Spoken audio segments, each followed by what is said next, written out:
छगन भुजबळ आणि शरद पवारांच्या भेटीच्या संदर्भातली सगळ्यात महत्त्वाची राजकीय बातमी आता पाहूयात। छगन भुजबळांची शरद पवार यांच्यासोबत तब्बल 1.5 तास चर्चा झाली। दोन्ही नेत्यांच्या भेटीमध्ये मराठा ओबीसी संघर्षावर देखील चर्चा झाल्याची माहिती मिळते।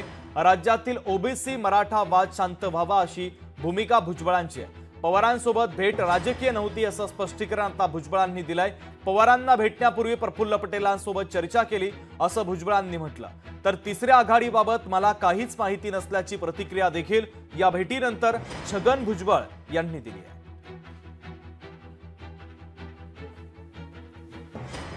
कोण कोणाला भेटावं ती महाराष्ट्राची संस्कृती आहे। भेटू दे, भेटण्याने घ्या होते। भेटी लागी जीवा लागलीसी आस, सध्या विठ्ठलाची आस असते सगळ्यांना। महाविकास आघाडीमध्ये त्यांचं स्वागत असणार आहे का?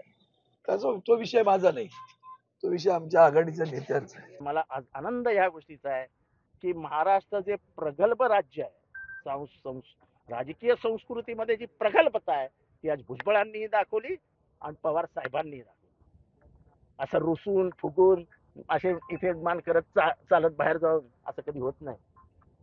आपण काही एकमेकांच्या वैरी नसतो आणि आज या दोघांनी मिळून त्याला साफ केलं।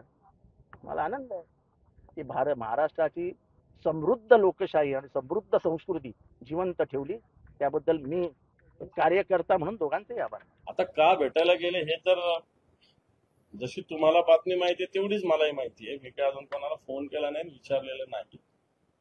परंतु शरद पवार एक ज्येष्ठ नेते, यांना भेटायला महाराष्ट्रातलं काय देशातलं कोणी लोक जाऊ शकतात असं मला वाटतं, म्हणून गेले असते। महाविकास आघाडी ऑलरेडी मजबूतच आहे, त्यामुळं या महाविकास आघाडीच्या मजबूतीला कोणी काही करू शकत नाही। लोकसभेत ते दिसलेलं आहे, त्याच्या पुढे पाऊल विधानसभेला महाविकास आघाडी राहील।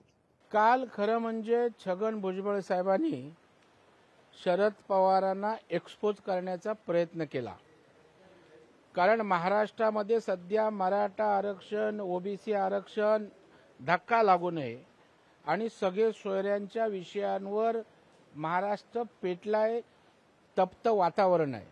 अशा वेळेला त्या ठिकाणी दुरून डोंगर साजरे करण्यापेक्षा प्रत्यक्ष आपली भूमिका काय हे राज्यातल्या जनतेसमोर आलं पाहिजे आणि ते समजून घेण्यासाठी कदाचित छगन भुजबळ पवार साहेबांकडे गेले असतील।